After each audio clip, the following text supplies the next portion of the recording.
Okay.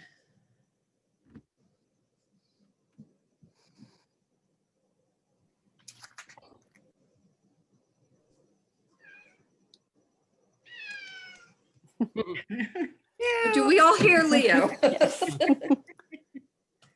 Come on, Leo said he heard we're starting now. Here we go.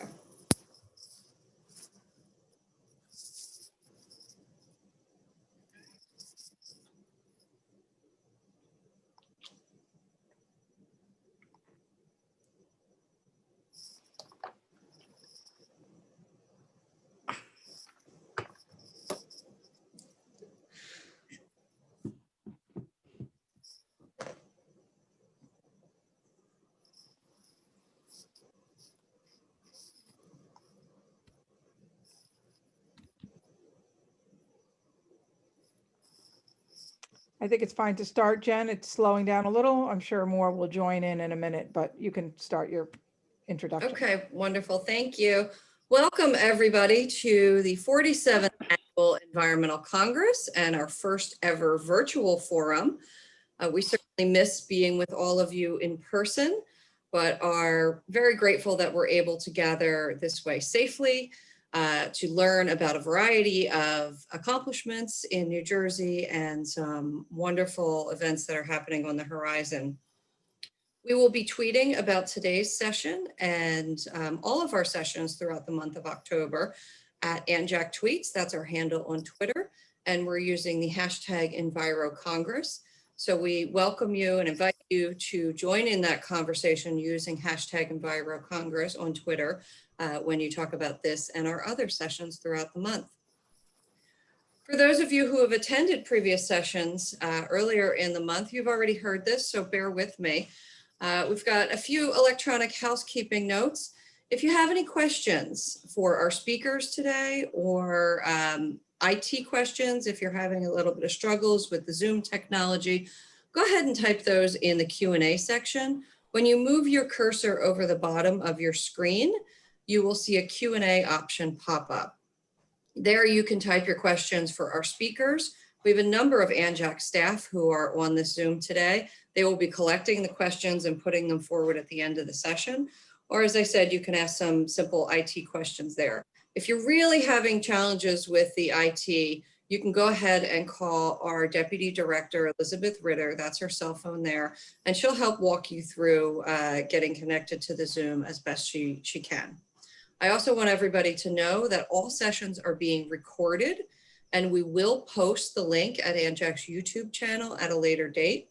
Those links will be sent to all of those who are registered for the Environmental Congress. So you can go ahead and share that with your other Environmental Commission members or rewatch some of the sessions if you want a refresher.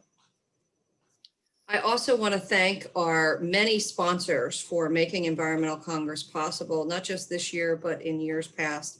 This has certainly been a challenging year in many, many, many ways. And it is because of our strong partners and because of their commitment to the environment that we were able to bring forward the Environmental Congress to you this year.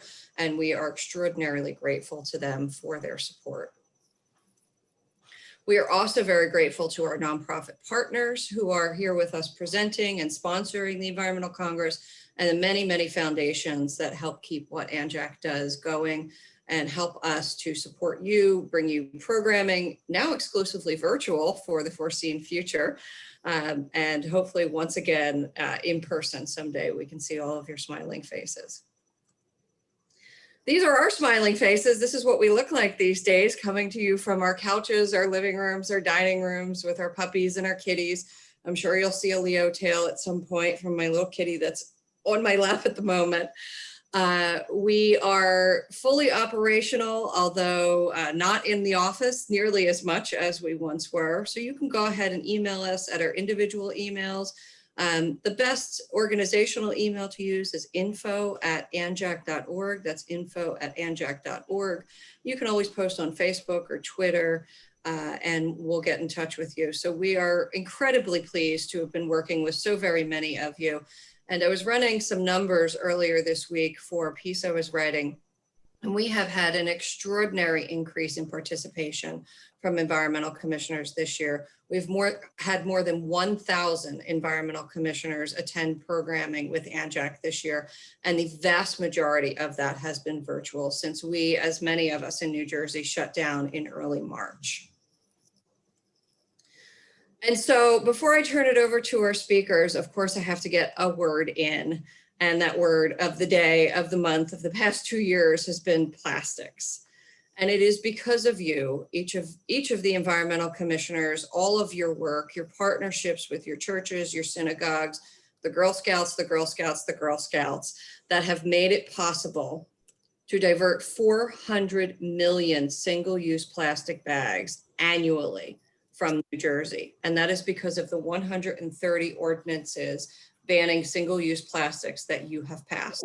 When I spoke with you 2 years ago at the Environmental Congress at Mercer County Center, we talked about passing ordinances. We talked about the importance of ending plastic pollution for our health, for our environment, for our marine life, and for climate change. At that point in time, 2 years ago, October of 2018, we had 2 ordinances in the state. And so you have done yeoman's work to make this possible. And now we are at the point where we have the strongest plastic pollution legislation in the entire country sitting on Governor Murphy's desk awaiting his signature. So many of you have sent me messages this week that said something like, he hasn't signed that yet? And the answer is no, not yet. And we wish our governor and our first lady all the best in their health. We understand that there has been an incident where there's potential exposure, so they are quarantining. We have been speaking with the governor's office and we've heard some positive feedback from them. However, we know that the industry is lobbying them extraordinarily hard, particularly the polystyrene industry. Now, remember that most single-use plastics are made from off-gassing and off materials, waste materials from fracking.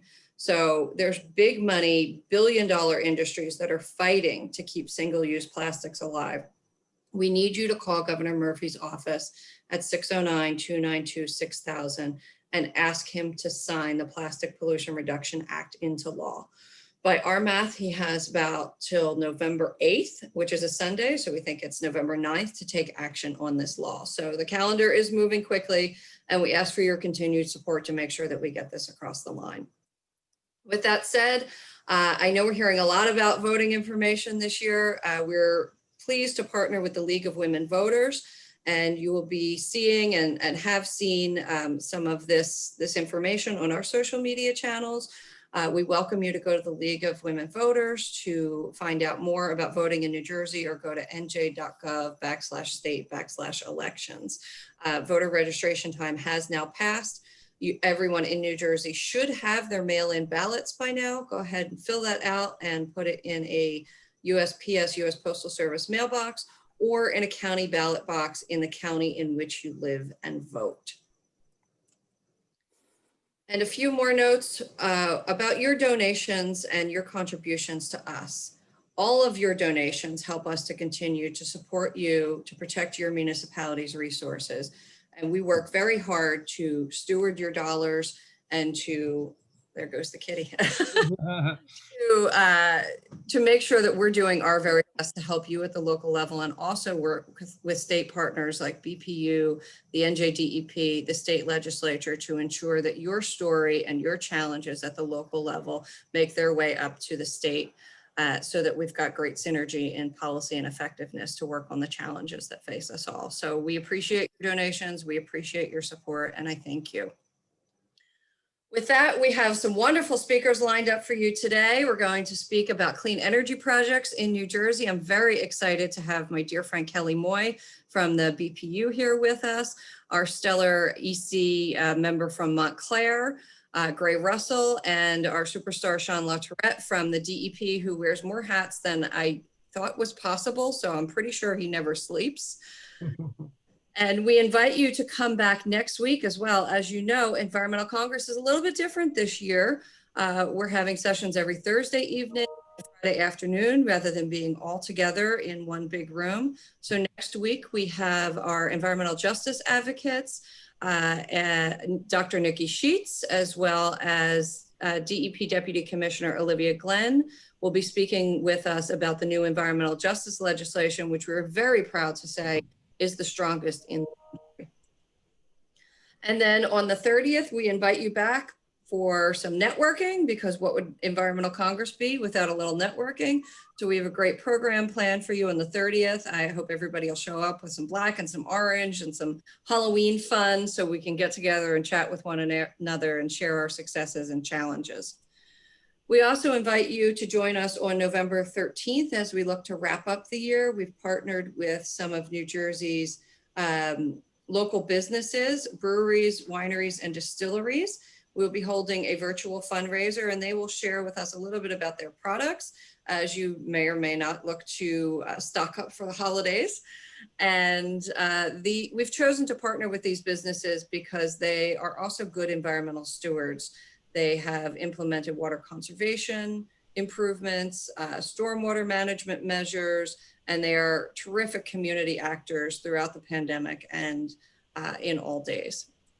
With that, I'd like to thank everybody for being here with us on this Friday, and go ahead and check us out at ANJAC Tweets. We're also on Facebook, and there's that email again if you need to get in touch with anyone, info@anjac.org. And with that, I will turn it over to Sheila Baker-Grajal on our staff, who is going to walk us through the rest of our program and introduce our speakers. So thank you, Sheila. Thank you, everybody, for being with us. Hey, good morning, everybody. Let me see. Okay. Welcome, everybody. I'd like to thank everybody for coming today. My name is Sheila Baker-Grajal, and I'm the Resource Center Director with the Association of New Jersey Environmental Commissions. I'd like to thank all of our presenters for being here. We're really looking forward to everything we're going to learn from you. And I'd like to thank all of our environmental commissioners and the other attendees who've taken time out of your busy days to be here with us and to learn about what is ahead for New Jersey's clean energy future. So I would also like to thank Ørsted. Ørsted has been generous enough to sponsor this session of ANJAC's Environmental Congress. I'm now going to turn over the screen to Chris Oleth, who is a senior manager over at Ørsted, and she is going to tell us a bit about what they are doing in the area of clean energy. So there you go, Chris, you can share your screen.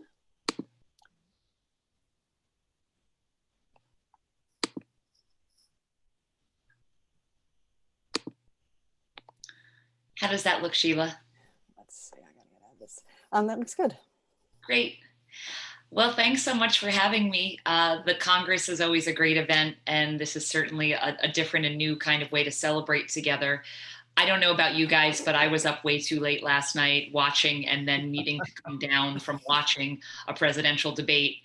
And what that really brought up for me as I thought about today was so much important stuff happens at the local level, and so much noise happens at that level. And I'm just so proud of the work that ANJAC and others do locally. At Ørsted, we are committed to local engagement. We need the local community on board in order to build our offshore wind farms. In fact, we have built 26 offshore wind farms around the world to date.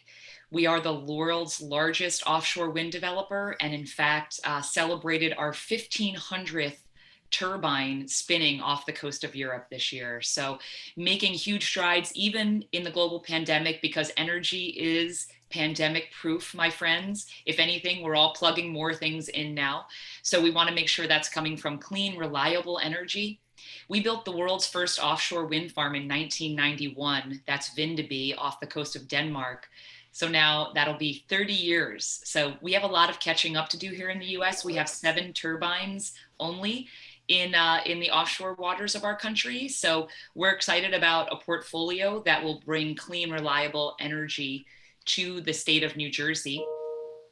Our New Jersey project is called Ocean Wind. It is a project where we will bring clean power to over 500,000 New Jersey homes. You can see in the darker blue polygon off the coast of southern New Jersey, our project area.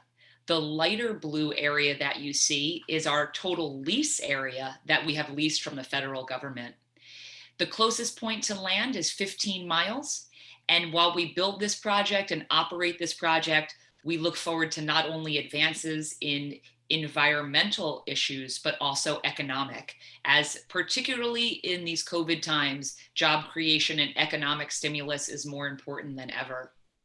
For the next couple of years, we'll continue our stakeholder engagement, engineering and designing the project.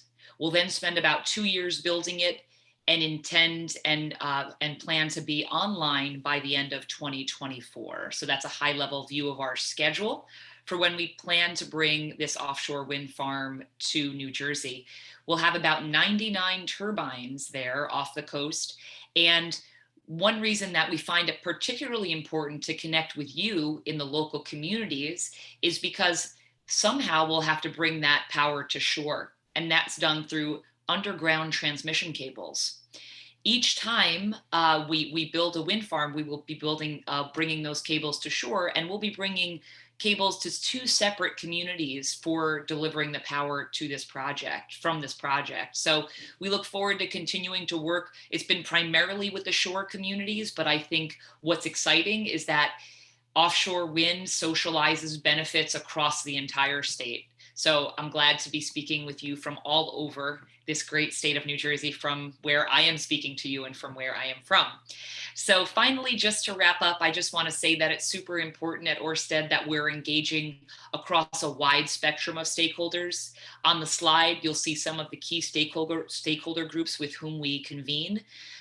You know, super on top of the list are those local community groups where some of you are commissioners, mayors, deeply involved and concerned about the local environment. So we hope that you'll engage with us. If I haven't heard from you yet, or you haven't heard from me yet, here's my contact information, Chris Olith, and my email address is strange because that's how they do it in Denmark, krioh@orsted.com.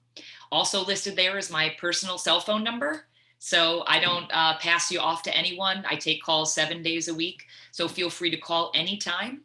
And if you visit our website, oceanwind.com, you'll see a link for a really exciting virtual open house. We have 1 session left tomorrow at 10 a.m. So with that, I'll turn it back to the awesome Anjek staff. And thank you again for the opportunity today.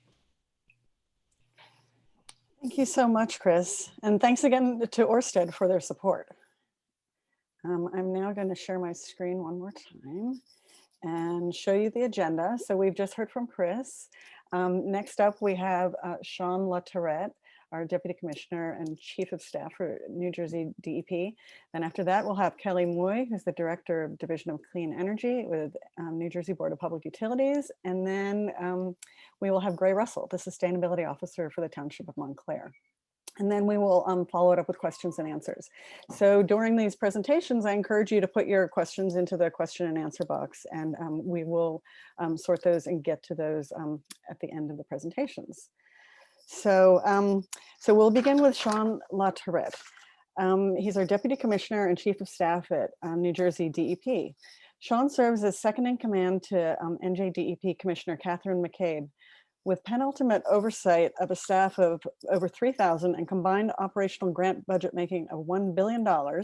Sean is responsible for driving an affirmative policy agenda that unites economic development and environmental policy by formulating programs and initiatives that support renewable energy deployment, climate change resilience and adaptation, water infrastructure enhancement, brownfields redevelopment, community renewal, natural resource conservation and restoration, and environmental justice, among other priorities.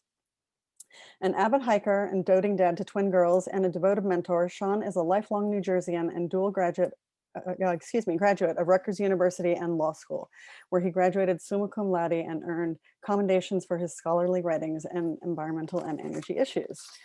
So I will now stop sharing my screen, and Jessica Sponegel, I'm not sure if I'm pronouncing your name correctly, Jess, but she will be putting the slides up, and she will run the slides for Sean LaTourette. So take it away. Thanks very much.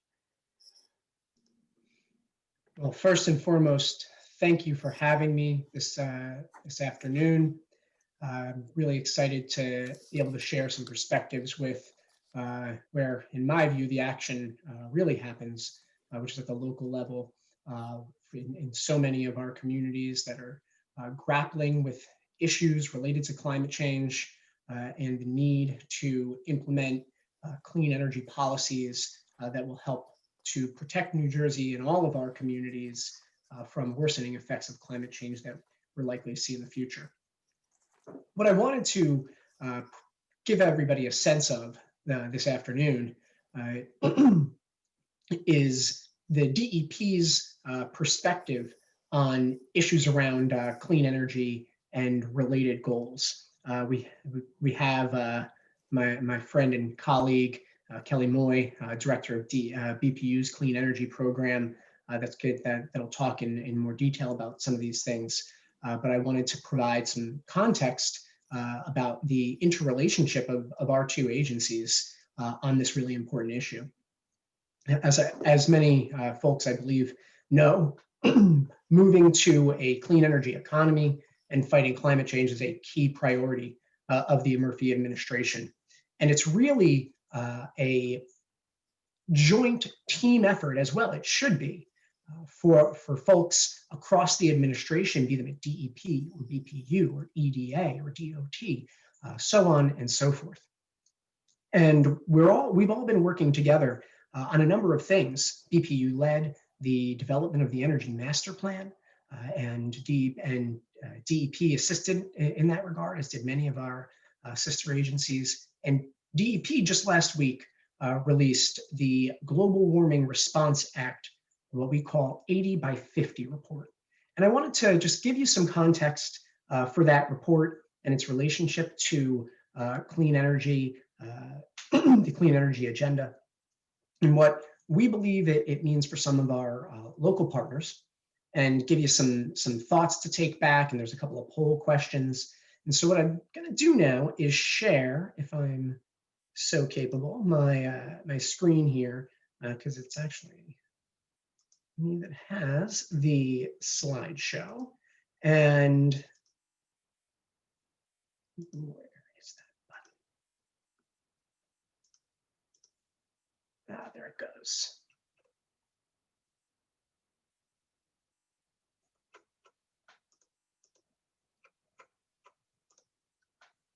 I have too many windows open, as is often the case. All right, so are folks able to view this slideshow? All right. Let's go. So what is the Global Warming Response Act? Well, the legislature passed the Global Warming Response Act in 2007, revised it in 2019, setting a goal of reducing emissions in New Jersey, emissions of climate pollutants, by 20% below 2006 levels by the year 2020. And it set a more ambitious and, quite frankly, deeply important goal of reducing emissions 80% below 2006 levels by the year 2050. And so that's why we call this our 80 by 50 report. And so you can find this report on our website, and I'd ask that all of our commissioners across local government take a look at it, and if nothing else, give a read to the short executive summary to identify areas that'll be most interest to you. So just back up here before I show that screen. The Global Warming Response Act analyzes a number of sectors, as you see here. They don't completely parallel sectors of the economy, but it's a close relationship. We look at emissions sector, transportation, residential and commercial buildings, electric generation, industry, waste and agriculture, sort of what we think of as the land-based solution, the land-based issues. We look at short-lived climate pollutants as sort of their own sector, and then we look at carbon sequestration and ways that we can better work to on issues of forestation and carbon defense and creation of carbon sinks so as to diminish the amount of climate pollutants that are in our atmosphere. What if there's nothing you take away from this, nothing else you take away from this presentation today, let it be that our 2050 goal is hard to reach. We can do it. I firmly believe that we can get there, but it requires transformative transformative change. And I know Kelly's going to talk to you about ways that BPU is already moving steadily on that transformation alongside partners like Ørsted. And thank you, Chris, for all you're seeking to do both in New Jersey and across the country and quite frankly, the world. Thank you for being a good partner. But that goal is difficult. And I think of often the three main areas that we've got to push real hard on to achieve these goals. It wouldn't surprise you to hear that, to my mind, the first and one of the most important is our transportation sector. 42% of our emissions come from transportation. And of that 42%, it's our largest emissions sector. Of that 42%, 70% of that is from vehicles. So one of the things that we need to work immeasurably hard on is advancing the EV industry and EV adoption in this state and quite honestly throughout the country. And Kelly, because she's master of all things, is already hard at work on that. And perhaps she has some information to share on the implementation of our great 2019 EV law. Second to my mind is the residential and commercial building sector.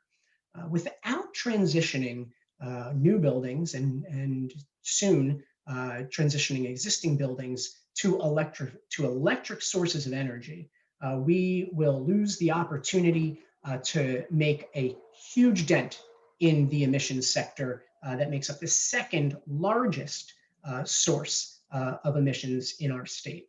And then third, I think of the electric generation sector, where we have at this time a majority of our emissions coming from power plants that have been transitioned to natural gas, and that is a good thing because that transition from natural gas helped us to meet our 2020 goal. We have done it. We have reduced emissions by 20%. That is fantastic. But the 80% is more ambitious.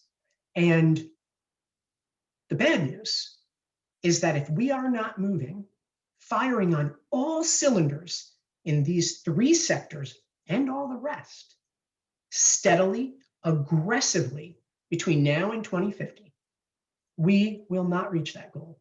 Under a business as usual course, which includes the good efforts of the Murphy administration to date, including our offshore wind solicitations and our EV law, including those good efforts, if we don't do more than that, and significantly so, our emissions by 2050 will be more than they are today.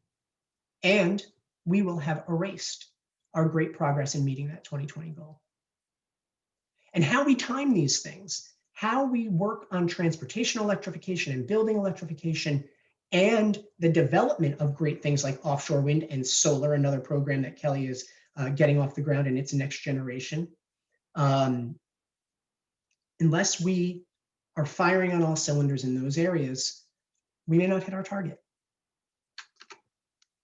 The transportation sector, as I mentioned, 42% of our emissions.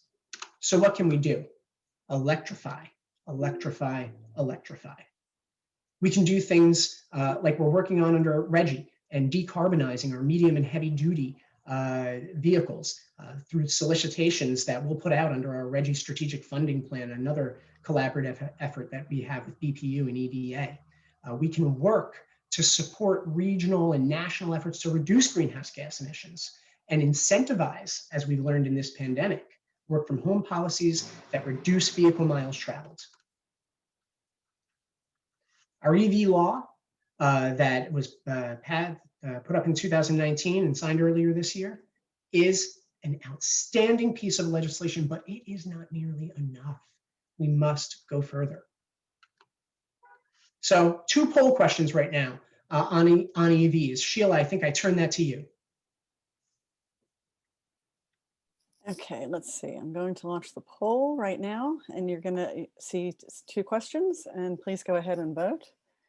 And then once people have voted, then we can share the results. Does everybody see that? Yeah, good.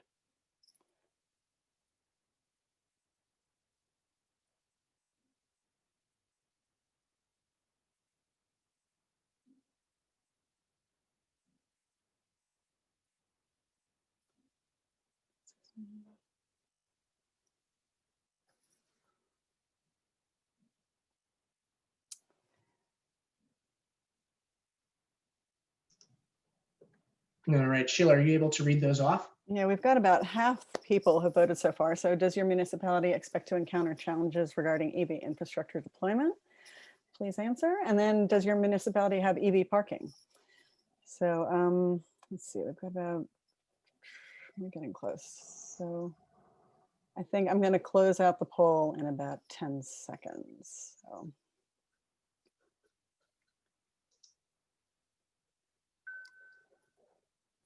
Okay, now I'm going to close the poll and share the results. So can you see the results? Yes.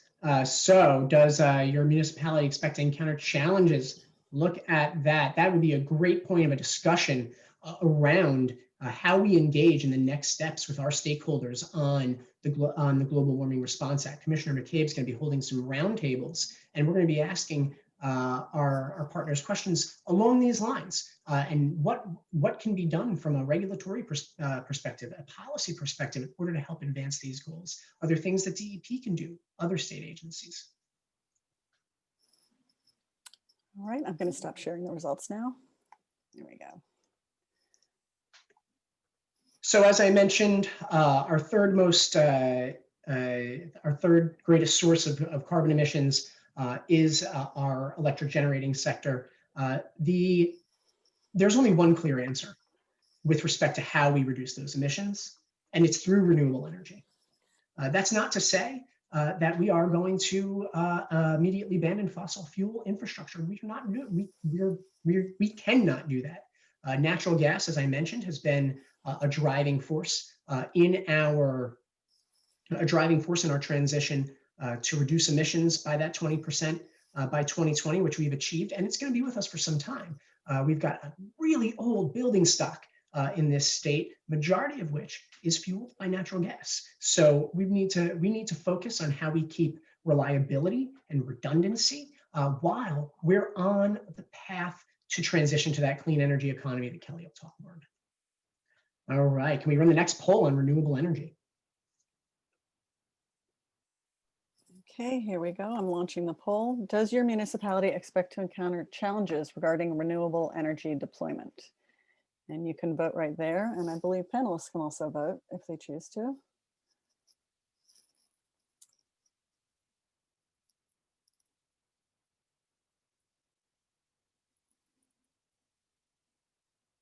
Okay, about half. While folks are voting, I will, and while you get those poll results up, Sheila, I'll just say that to my mind, and Kelly, I'd love to hear your perspective on this.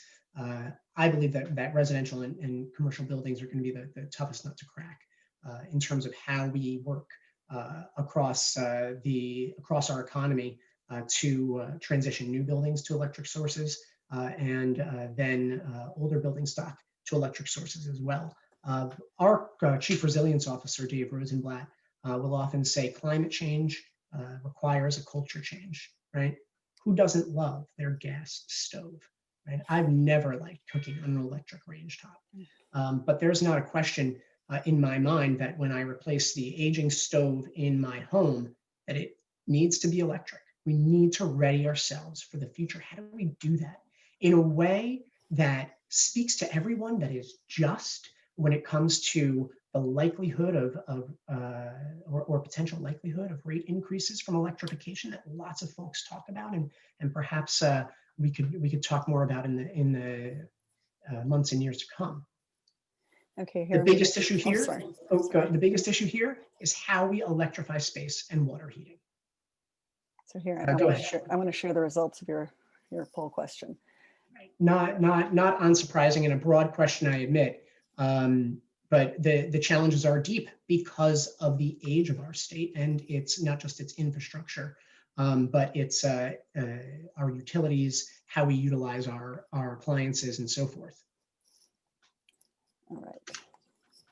So what is the path to 2050? You'll see that we're looking here at a steep decline over the next 30 years. And doing this requires work across all of our agencies, all of our constituencies, work with the industrial sector, work with the waste sector, and how we reduce landfill space, how we deploy food waste digesters, and how we work to diminish the amount of carbon deposition on land that ultimately makes its way into the atmosphere, and how we work with municipalities. And I'll be sure to ask questions when we get into a carbon sequestration planning process about how we can work with our local communities to assist them in their carbon sequestration goals. What can we do to work better with shade tree commissions and grow them into something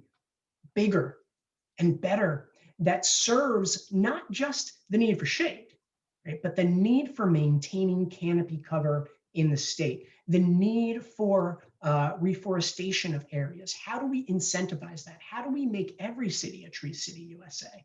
Will be one of the things we'll want to talk about. I think we've now got the final poll question. Okay, is this the municipal building question? I believe it may be. Jess? No, this is the Global Warming Response Act question. The 80 by 50? Yes, I believe Okay. Kelly is taking the audit question. Okay, all right, here you go. Thank you. So what of these emission sectors would make you most concerned for your community in terms of either the difficulty in reaching a goal or or troubles you with respect to how you might support the end result we're seeking of this steep decline?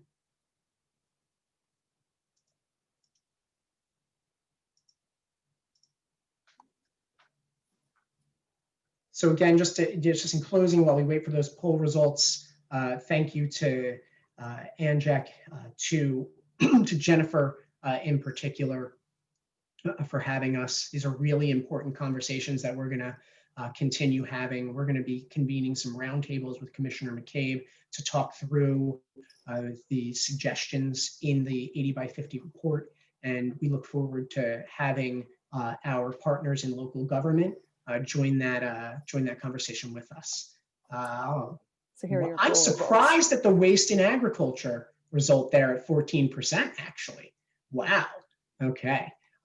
Sheila, I hope you can share these results back with Jess, because I think they can help inform the roundtables that we'll be having. Sure.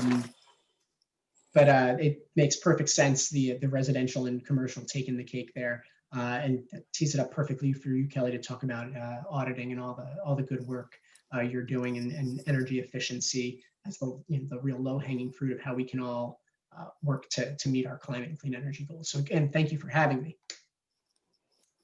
Thank you very much. Let's see, so now I'm going to share my screen again. And next up, we have Kelly Moy. So let me get this in proper slideshow fashion. So Kelly Moy is the Director of Clean Energy for the New Jersey Board of Public Utilities, or BPU. Prior to working with BPU, she was the Vice President for Government Relations at New Jersey Audubon.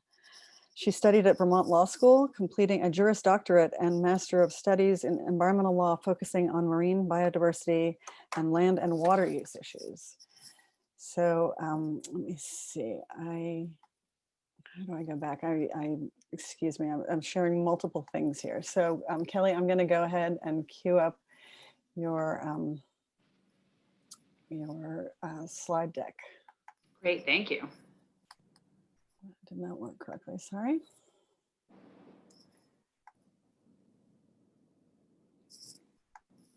So while Sheila is queuing up that screen, and thank you so much, Sheila, for running the slide for me. I really appreciate that. I'm very excited to be here today. Thanks, Jen, and the ANJAC staff for bringing me in. I miss seeing you all in person. I loved getting together. I loved the excitement and enthusiasm, the passion that I saw from the local advocates, and have been watching really carefully and with great excitement to see all of the work that's being done at the local level It's wonderful also to speak after my colleague, Sean, who is doing great work. And I should just say, I've really seen under this Murphy administration that there's been tremendous collaboration and coordination on these critical goals. Certainly, as Sean said, it's not easy work, but it's work that needs to get done. It's something that we all feel is critically important. And I'm here to talk to you a little bit more today about some of the programs that we have, hopefully things that you can use within your own communities that you can get engaged in, and then some resources that you can reach out to get more information from us. Great also to hear from Chris at the beginning, sponsor of the panel, and also someone clearly that we are coordinating with for our first offshore wind project. And I'll talk a little bit more about that in a bit. Next slide, please. So just a little bit about the BPU to start, and the New Jersey Clean Energy Program. I want to tell you what this actually means, what our projects and programs actually can achieve. Talk a little bit about some of our different areas that we're working within the state. Touch on electric vehicles. Sean's done a great job of laying out the reason for all of that work, and then just briefly talk about our ESIP program. Next slide. So the New Jersey Clean Energy Program is administered by the Board of Public Utilities. We are a small but mighty agency. We have about 250 employees, but doing critical work through regulatory oversight of all of our utilities, which includes gas and electric, but also cable and telecom and water. The New Jersey Clean Energy Program is funded through the Societal Benefits Charge. That is a charge on your utility bill. And the goal of the program is to educate, to change behavior, provide opportunities for all residents in New Jersey to reduce energy and lower operating costs for themselves. That means a lower energy bill, which is great, protect the environment and lower emissions, and of course, meet those clean energy goals that Sean did a great job of telling us about. Next slide. So we do that through a number of ways. It's customer education, energy conservation, which I think is really our bread and butter of the New Jersey Clean Energy Program in our energy efficiency work. Certainly working on distributed energy resources, which really highlights the resiliency that we need as we move forward into an uncertain future with increased storms and increased severity of storms, and very clearly renewable energy, which is a critical component of meeting those clean energy goals. So New Jersey Energy Master Plan, it's our creed, it's our goal for all of the work that we're doing. Next slide, please. The Energy Master Plan was released in 2020. It's called the 2019 Energy Master Plan. Energy Master Plans are supposed to be done every 10 years with an update every 4 years.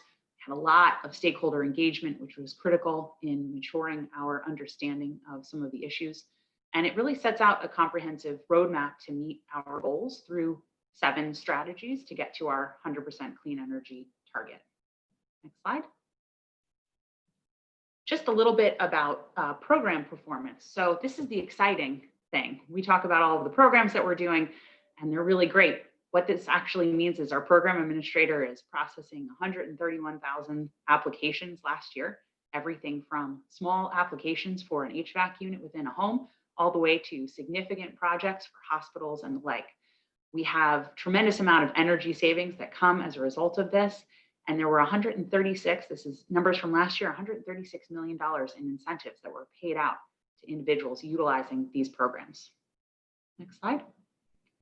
What does this actually mean though? I think it's really hard to talk about what the impact of energy efficiency can be. This would be the equivalent of 96,000 cars removed, of 7.4 million trees planted, of 452,000 metric tons of greenhouse gases eliminated. Not using that energy, in fact, creates quite significant results. Next slide. Here are some of the programs, as I mentioned earlier, that we focus on in the New Jersey Clean Energy Program, which is within the Division of Clean Energy. We've got renewable energy, which I'll talk a little bit more about, specialized energy efficiency, which includes some of the work that we're doing with other agencies that we partner with, like the Economic Development Authority, commercial and industrial, which is the bread and butter for our municipalities, in addition to big commercial companies, distributed energy resources, which I mentioned, and also includes resiliency measures like battery storage and microgrid development, and finally residential. Next slide. So renewable energy. This is exciting. Fortunately, Chris did a wonderful job of talking about the Ocean Wind project. The Ocean Wind project is our first project off of the coast of New Jersey. And I think the critical component here is not only the benefits that we're getting in terms of environmental benefits, but also the economic benefits that the state is going to see. We expect to see 15,000 jobs estimated growth from this program over the life of the project, 1.17 billion in economic benefits, and it's still the largest single award for a project in the United States. And this is going to help us to reach our goal of 7,500 megawatts by 2035.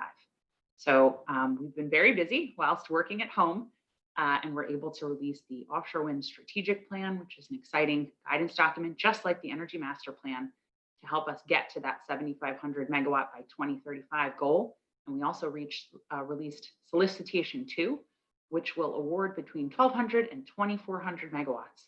And that award is expected at the end of next spring. Next slide. Sean mentioned that we're also working, in addition to offshore wind, on solar. Solar has long been a mainstay of renewable energy in the state of New Jersey. We've done a very good job at it, but we are in the process of doing a transition. We're in the process of developing a successor program, and right now have the transition incentive program that we've been able to utilize to bridge until we get to that next successor program. The transition incentive program consists of fixed price 15-year transition renewable energy certificates, or TRECs, which I really like the name of. And we're looking forward to releasing the successor plan shortly. Next slide. Community solar. So next slide, there was a question in the question and answer section, and someone was asking, what do I do if I want to do solar, but I've got trees that are shading my house? So community solar is a great opportunity for that. We just released our second community solar phase. We have a 3-year pilot program. The first one was very successful. All of the awarded projects were in low and moderate income communities. And this is really an opportunity for folks to partner for largely remotely located solar arrays that they can get their energy from. So if you don't have a roof that's suitable for solar, if you're in an area where you're renting perhaps and don't have control over your roof, or if you are a government entity and you want to participate and provide opportunity for solar energy, you can do that. Next slide. And you can switch to the next one as well. Thanks, Sheila. Community energy plans. So this is another great opportunity for our environmental commissions. We have a grant program that really takes the goals of the Energy Master Plan and brings that and makes it relevant to the local areas. We do that through a design program and through identifying energy use, transportation planning, land use, water management, and waste management. Next slide. Those community energy plan grants are an application that you can do going to the New Jersey Clean Energy Program website, looks at the energy use of the municipality as a whole, and requires partners to participate. The grants are based upon population size up to $25,000. And the goal ultimately is to align local use with the Energy Master Plan to achieve those goals. Next slide. So on to our programs and projects. This I think is critically important, and I'll focus a little bit more in on commercial and industrial programs. Can be a little bit complicated, but basically it's energy efficiency planning and programs for municipalities and nonprofits. Many of you might be interested in this, and some of you may have taken advantage of this. So moving on to the next slide. The first opportunity is benchmarking. So it's really an opportunity to determine how your buildings within your community are matching up towards other similarly situated buildings. Helps to give you a taste of what some of the opportunities might be. And it's followed by a local government energy audit. And Sheila, if you could run the polling questions, that would be great.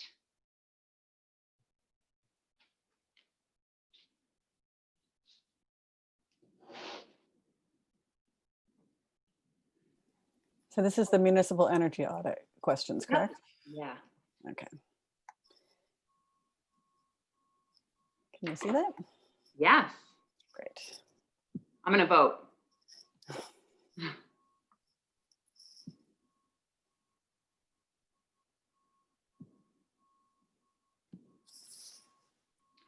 And while we're waiting for the results, if you can move us to the next slide, Sheila, that'd be great. Sure. Oops. Thank you. There we go. So the local government energy audit, the LGEA, as we call it, is an opportunity for local governments, municipalities, libraries, schools to be able to do an assessment, an inventory of their energy usage. It involves a comprehensive utility bill analysis. It includes that benchmarking, which we talked about. It's for buildings that have an average yearly demand of over 200 kilowatts. I like to think of this as Wawa sized. So if it's bigger than a Wawa, I think that's the easiest way to talk about it when you're in New Jersey. That is the type of building that we're taking a look at. And the critical part here is that it's free. Next slide. Okay, hold on a minute. Let me share the results. I just closed the Sounds poll. good. Here you go. Okay. Yeah, this is interesting. So we need to do a better job of talking about our programs and for municipalities to educate on if they're taking advantage of these programs as well. So those are interesting results. Thank you. All right.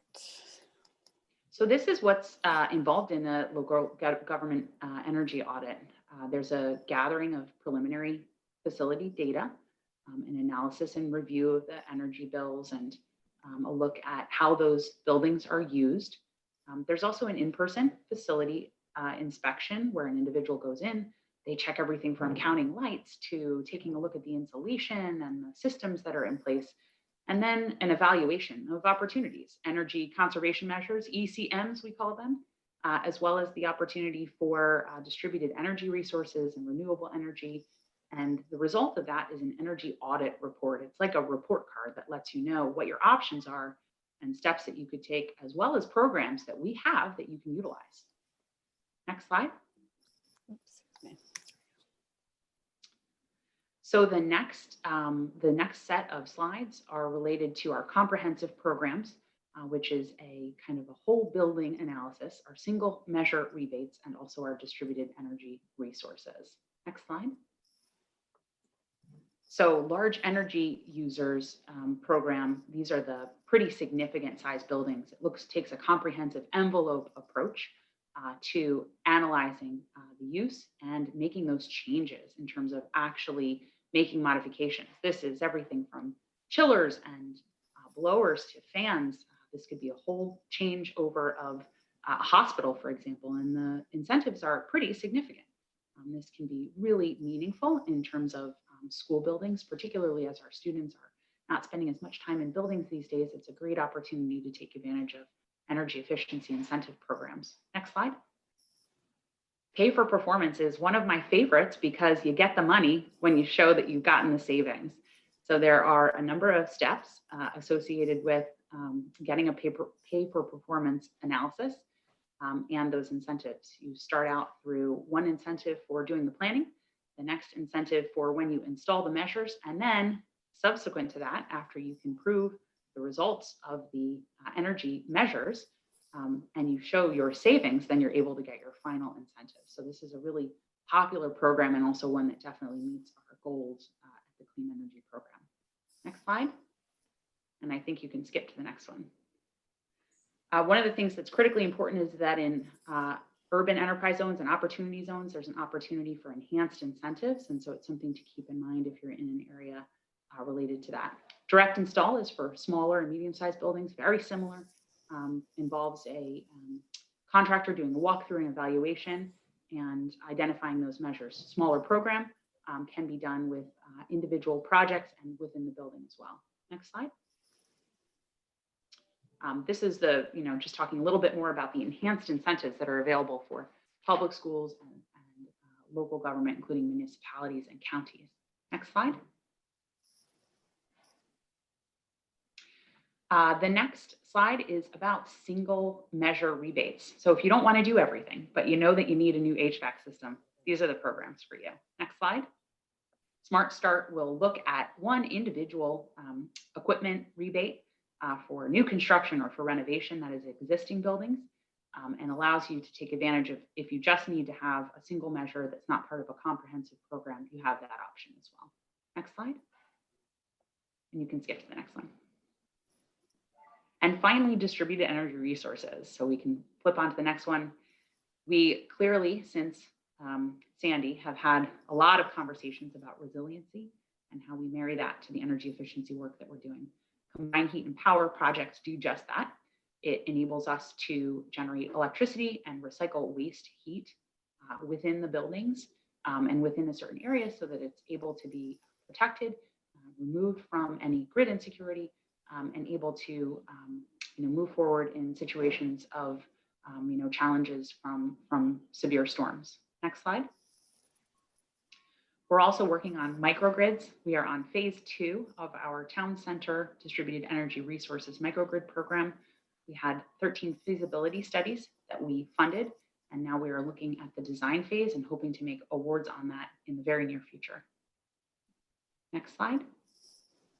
Finally, the Clean Energy Act of 2018 required, among other things, including energy efficiency and offshore wind and solar transition, energy storage, which is going to be a critical component to not only meeting our clean energy goals and energy efficiency goals, but also ensuring that we've got resiliency moving forward. So we are in the process of developing a straw proposal, which we hope to release in the near term, and make sure that we have plenty of stakeholder engagement on this as we move forward and develop that program. Next slide. Electric vehicles. So we're going to flip through these very quickly. In fact, I think we can probably skip through the first one. Sean did a great job of talking about how why we're doing what we're doing. And this is the what is making us do what we're doing, which is the electric vehicle law. And you can go to the next slide, Sheila. Trying to catch up a little on time here. So the cool part is that we have this really exciting program called Charge Up New Jersey that was developed and funded by the legislature, which implements the electric vehicle law. And New Jersey residents can receive incentives of up to $5,000 when they purchase or lease a new electric vehicle in the state of New Jersey. The bill was signed in January. The program started in May. We had some challenges that were COVID related, and we were in the first phase of the program. Really excited to see the success of that program and looking forward to launching phase 2 and phase 3, which will include point of sale, which is cash on the hood, and also charging infrastructure support. Next slide. So if you want to have any information, I'm just going to skip through this because I know we're tight on time. You can go to our website and the Charge Up New Jersey website to get more information about EVs. Make sure you take a look at all of the requirements related to the vehicle cost and what you need to do to ensure that you can get that incentive. It is really exciting for us to see this program on the ground and seeing it move and take action and help us go towards our goals.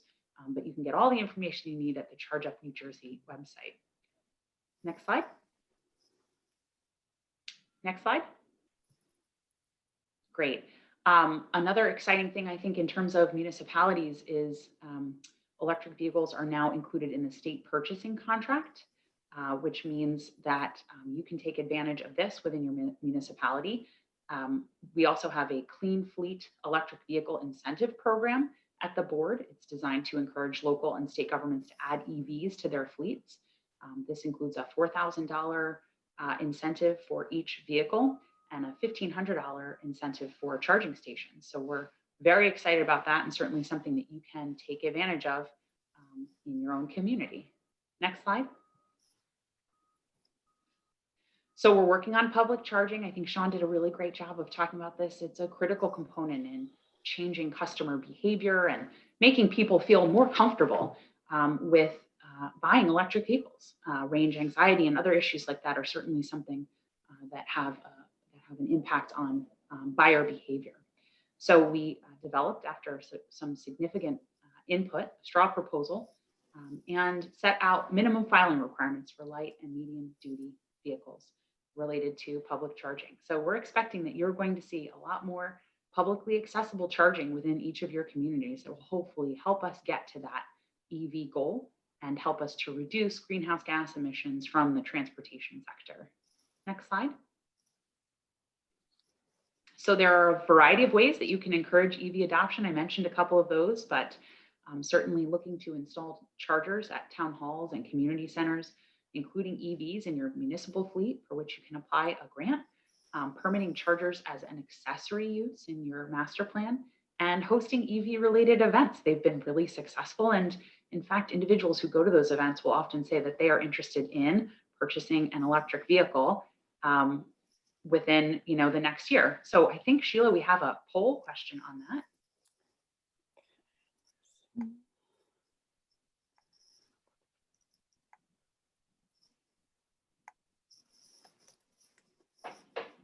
Can you see that? Yes, thank you. Okay, and we can go to the next slide while we get results from that. So I'm going to go through this very quickly, cognizant of the time we are over here. There are a number of financing mechanisms for you to take advantage of. Please do feel free to reach out to us if you have an interest in our programs. If you think that your buildings within your community can take advantage of energy efficiency. And I'm going to make sure I leave some time for Gray here. But Sheila, if you could show the results of the poll, and then if we could, all right, so incentives work. That's what we thought. I think I'm going to close with that so we can save a little bit of time.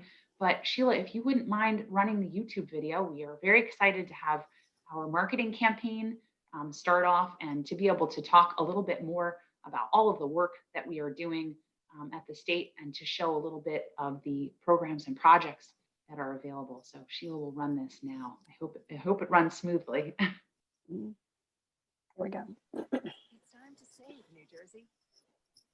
Volume isn't up. The program is your guide to rebates and incentives that can save hundreds, even thousands of dollars for businesses and residents throughout the state by making smarter energy choices. Start today with an energy assessment. We're lighting the way to a clean energy future.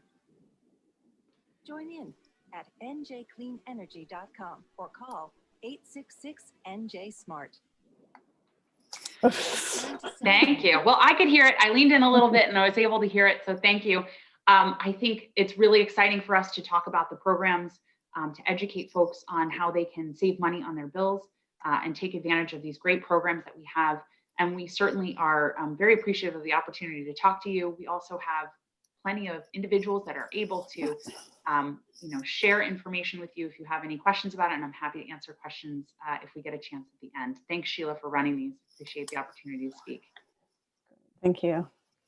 Okay, so next up, thank you so much. Now, thanks so much for telling us about all these different programs. And I wanted to say that I'm happy to be living in a state that is making so much great progress on all these important issues. So I'd like to thank all of you who are working on these things because it's a balm in these difficult times.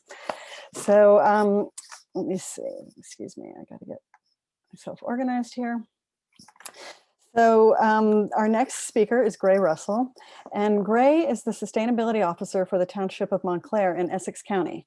So since 2001, he's initiated programs and provided information on sustainability and environmental affairs for residents, schools, and the municipal government and local businesses. Townwide issues include clean and efficient energy use, electric vehicle infrastructure, water conservation, waste prevention, recycling and composting, bike and pedestrian initiatives, stormwater protection and non-point source pollution, and healthy yard care. Gray is a certified recycling professional and serves on the board of directors of the Association of New Jersey Recyclers. He is a supervisor for the Hudson-Essex-Passaic Soil Conservation District. Montclair won the New Jersey BPU's first ever Clean Energy Leadership Award, and the township was designated a climate showcase community by the US EPA. Gray is the municipal liaison to the Montclair Environmental Commission and serves on the Essex County Environmental Commission. So Gray, I'm going to stop sharing my my screen now, and Gray will be able to share his.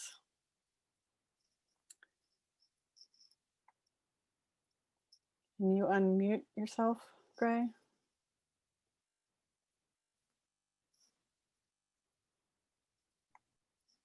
How's that? Great, we can hear you. That's great. Yes, you can hear and you can see. Yes. Excellent. Well, great. Thank you, everybody. I really appreciate the opportunity to be able to present to ANJEC, and it's very exciting. to hear those programs from the BPU and the DEP. And you're going to see that in Montclair, we've been incorporating those programs and incentives from those two institutions over the years. I will basically be covering some community choice aggregation program that we are still involved with, and the ways that we are electrifying our transportation sector. And also we are one of the recipients of the and participating in the Town Center Microgrid program at the BPU, as you had heard about from Kelly. So let's see. I'm going to advance here. Okay. Let's see. I'm sorry, I'm not able to move. Okay, let's see.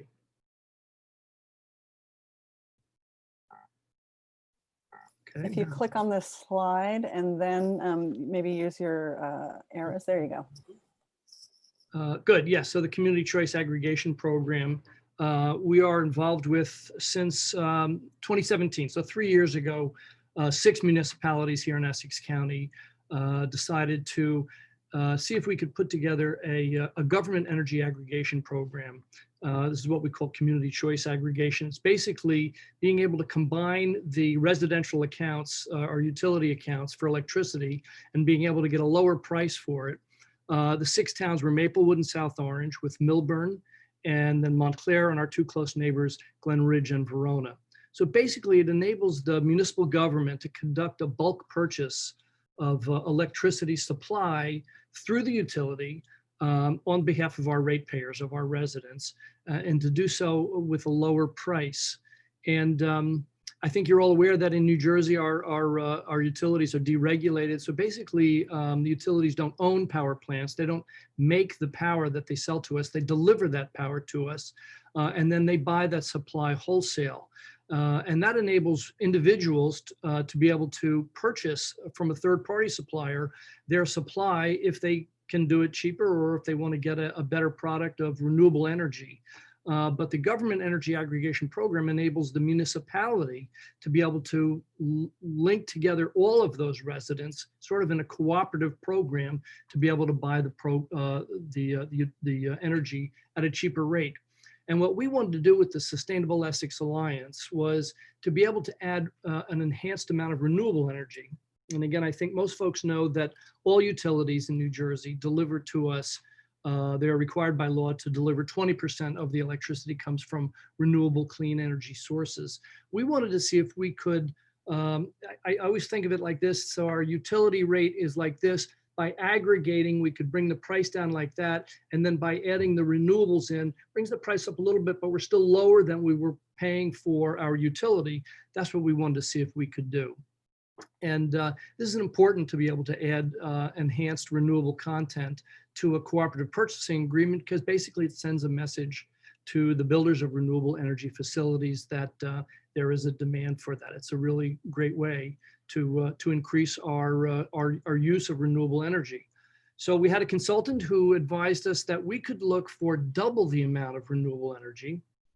Again, all residents receive 20% clean energy. We wanted to get 40%, and to see if we could still do it at a lower price. We put out an RFP, the 6 towns together.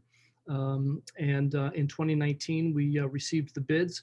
And sure enough, we had a winning bidder who was able to provide us with PJM generated, BPU designated class 1 renewable power, 40%, with a 10% savings on that supply rate compared to PSE&G's supply price. So we were very pleased. I'm sorry, one of the towns, Milburn, they are JCP&L, where the rest were PSE&G, and Milburn's rates were lower, and therefore their savings were less, so they pulled out of the cooperative. That left the 5 towns. In March of 2019, we signed our contract, and for 3 months we did our outreach and publicity to our residents. I'll explain that in a moment. And our contract began in June. It was a 17-month contract. It is still running. We are in the midst of it. We are providing cleaner and cheaper energy to our residents, and the contract ends in December, so we've got a couple of months left. Our outreach and publicity consisted of local media and our government access television and social media. We did a direct mailing to all residents to explain the program to them.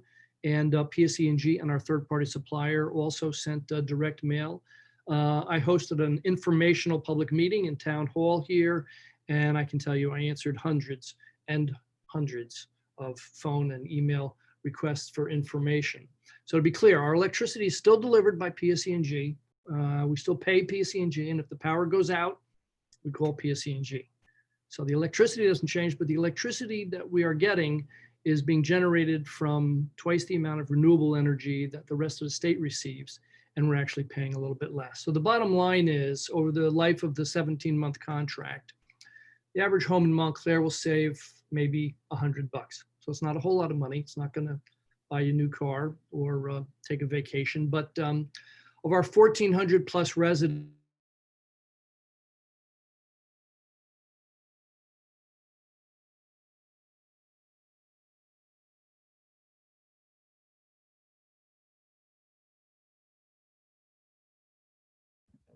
Did we lose Gray?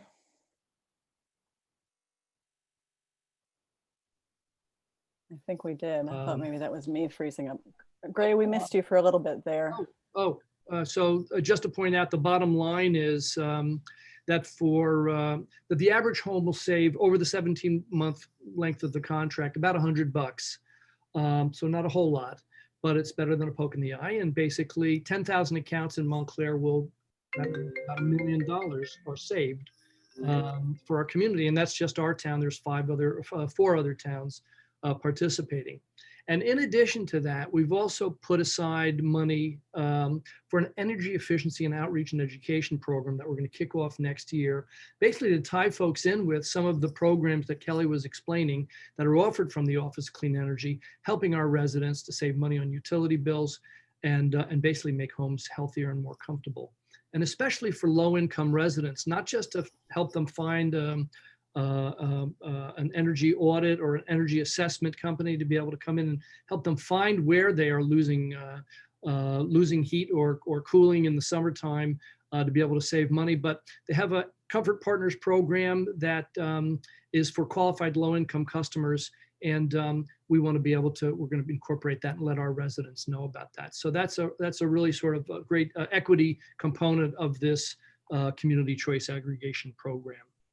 We're very proud that we've taken a powerful choice on climate change here in Montclair and our 4 other Essex County towns, delivering cheaper and cleaner energy to our 5 Essex communities. So we are also part of the electric revolution and moving, helping move New Jersey forward with electrification, as Sean was talking about, and as all of our prior speakers were talking about. Basically, a decade ago, Montclair was honored to have been awarded a Sustainable Jersey Award grant of $25,000, and that enabled us to be the first town in New Jersey to install a networked series of public charging stations for pluggable electric vehicles. We installed a pair of them in our downtown, heart of our downtown business district, and another pair in our Upper Montclair shopping district. That's our representative from Sustainable Jersey who came up. Randy Solomon is their director, and you see our less gasoline equals less emissions was our goal, and our motto, get charged up in Montclair, still stands. You're all familiar with the basic components of public charging. And we have expanded since then. The 4 chargers are still running, but we've added more and more. And as we are planning new parking lots and parking decks in our downtown, we're going to be adding more public charging stations. The signage was important back then. 10 years ago, there were very few examples to use, but we had to put signage all around, not just at the parking spaces, but also just blocks away to be able to get drivers there. You can see an example of our informational signage to direct people to get to where pluggable cars can be charged up. So our local businesses also got on board once Montclair's municipal government was leading the way. And that really makes sense, because it is the commercial districts who are basically benefiting from this added amenity in their downtown district. Keep in mind that charging stations are mostly for the visitors to a municipality. residents in a town that have purchased pluggable cars, they charge at home. So these are being added to make our municipalities more attractive and to make sure that people know that they can come to our towns and they have no fear of running out of their charge. A couple of the business owners also hosted ride and drive events. These are what Kelly had mentioned. We did them 2 years in a row, actually, in National Drive Electric Week. This is an opportunity for EVs to be put on display, and also car dealers that sell pluggable cars can display their cars and actually give interested folks a drive around, because once you drive electric, you are probably not going back. It is so pleasurable to drive. So we report to the U.S. Department of Energy, our alternative fuels vehicle stations, our EV stations. We now have 6 public charging stations owned by the Municipal Parking Authority, another 7 owned by local businesses, and another pair up at Montclair State University. So we have 15 public charging stations available in Montclair. Our local planning authority, NJTPA, helped us 3 years ago to put together a alternative fuel vehicle readiness plan. And that actually came up with some recommendations and action areas for us to make Montclair a more EV-friendly municipality, which we are certainly moving forward. And this year, we are really excited because we are now moving our municipal fleet into the electric realm. You see up at the top, it pays to plug in. That is the name of the DEP grant that we took advantage of. We're very grateful for to get a charging station in our town hall, because actually it's my director. My Office of Environmental Affairs sits in the health department, and the director of health purchased the town's first pluggable vehicle, which is a pluggable hybrid. It's a 2020 Prius Prime. We put our little motto there on the back of that car, and we're getting a 2-port charging station in town hall, in the town hall parking lot, because we're already planning for our second vehicle. Eventually, as you heard earlier, all of our fleet will be going electric over the next 20 years. And so we're making our first steps. We're very excited. And also you heard from Kelly about the microgrid program that the Office of Clean Energy is running. Montclair is one of the participants. We were one of the 13 original towns and cities and counties and authorities that won a grant for a feasibility study. We put together a really good program, a really good study. And basically a microgrid is a local energy generator or a mini grid, but it's got control capability, meaning that if the grid goes down, it's able to separate and be able to keep not one, but several proximate buildings, nearby buildings, all running infinitely. They won't run out. The reason that a town wants to do this is both for resiliency, security, and reliability, and it does strengthen the grid overall. It is a cheaper way of providing heat and power and electricity to multiple buildings, but it is also green and efficient because it is able to do so more efficiently than all of the separate buildings having separate connections to the grid. So basically, the reason the BPU pushed for this, as Kelly mentioned, is both because of weather-induced power outages. Sandy really put resiliency and security on the map for our state, but also because concern about grid security for human-caused disruptions like cyber hacking. You hear more and more about that, or even terrorism, God forbid. So basically, this is meant to keep, for a town center microgrid, as opposed to like sort of a campus microgrid, this is to keep critical infrastructure facilities up and running during disruption or catastrophe. And that's just what we have planned. Our proposal is 8 facilities connected to Mountainside Hospital, which is right next to the center of our downtown. But it also includes 5 sources of generation, including a combined heat and power generator, plus solar photovoltaics and battery storage, for a total of 4.25 megawatts. Right in the center there, you see Mountainside Hospital, and up our top right is Montclair's fire headquarters. That is our emergency command center, is located there on the 2nd floor. So that would be able to be connected and to continue running in case there was a disruption. The bottom right is a school that could be used as a shelter. On the bottom left is New Jersey Transit station, Bay Street Station, right next to the fire headquarters. And also there is senior housing up in the top left there. All of these would be able to continue running. And actually behind the school is one of our town wells, one of our 3 wells, and that would be connected as well. So again, looking at disruption or catastrophe is really what municipalities have to plan for, and that's what we are excited about. You can see on the map, the hospitals there in the top left, and the sort of the cohort or group of buildings is in bottom right, all would be connected. So basically all the other facilities other than the hospital would disconnect from the utility. The hospital is still connected to the grid, but also running the generator, the combined heat and power generator all the time. And then if the grid goes down, all of those 5 buildings, the eight institutions would be able to continue running. So we have our carbon reduction, we've got energy efficiency, using renewables, battery storage, and basically the resilience and security. And finally, we are part of the phase 2 that Kelly mentioned, and we are very hopeful. We've got our grant application in there for detailed engineering and design plans. And I don't want to say anything that I'm not allowed to say. So we're very hopeful that that's going to move us forward. We're very excited about that. So these are some of the steps that Montclair's been taking over the past years, but especially in the past year and a half. We've been working very hard on those 3 programs. Great, thank you so much, Gray. That is very impressive. So let me see, we're going to get right to the questions and answers because I want to be mindful of people's time. We only have a few minutes left. So let me see. The first question we have here is directed at Sean. I don't know if Sean's, if you're there you are. This question says, residents moving south and west from New Jersey and the Northeast continues. Has this been factored into the 80 by 50 plan? So our projection forward envisions effectively when you think about population, when you think about energy demand, it anticipates a near doubling.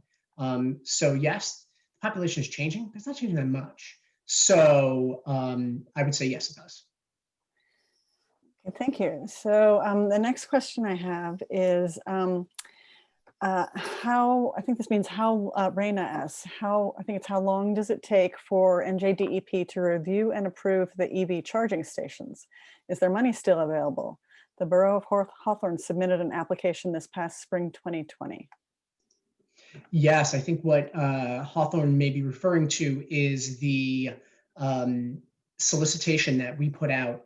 I think it was July, the applications were due. Those applications are being ranked right now. I'm hopeful that we're going to have a project ranking before the end of next month. So hopefully a good Christmas present to everybody who applied. We had, I believe, out of the 40 million or so that we had to put on the table, there were $210 million in applications. So it's a heartening thing to see that folks are prioritizing the transition from not just the passenger side for the municipal submissions, but also a tremendous amount of medium and heavy duty transition in our port areas and EJ communities. Such a good thing. And those who are not ultimately ranked in that submission, we noted will be considered for funding under the RGGI strategic funding plan from DEP. So more to come on all that. Stay tuned. Thank you. And I hope that ends up being good news for Hawthorne. The next question we have is from Buzz, who says, my town is pursuing a clean energy municipal energy audit, but of the various township buildings, only our sewer plant meets the kilowatt audit threshold. Shouldn't the program seek to maximize all energy efficiency, not just large kilowatt users? Yeah, it's a good question. So, and I think that there was another question later on about the size of the energy user. The good news is that we've got a program for every size building. So there's an opportunity to do benchmarking and audits for any size building that you have. So we can take advantage of that, and I can certainly put in contact information in the response to your question to give you the name of an individual that you can reach out to from TRC who is our program administrator and can give you some more details on that. But that's a great question. All energy that's saved is good energy that's being saved. So it's really exciting also to go to hear Gray speaking about the use of all of our, so if I didn't get a chance to say that later, it was really exciting to hear how all of these wonderful programs and projects are being utilized at the local level, and the navigation through that process. So I appreciated being on the panel to be able to hear that as well. It makes me really excited to see that work being done. That's great. So the next question for Gray, Steve asks, do participating energy users appreciate or are proud of Montclair's doing the program?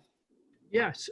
So if that's in reference to the community choice aggregation, yeah, we get a lot of folks who are very thankful that they are using twice as much clean energy as the rest of the state. But also, we have people who say, look, I would pay more.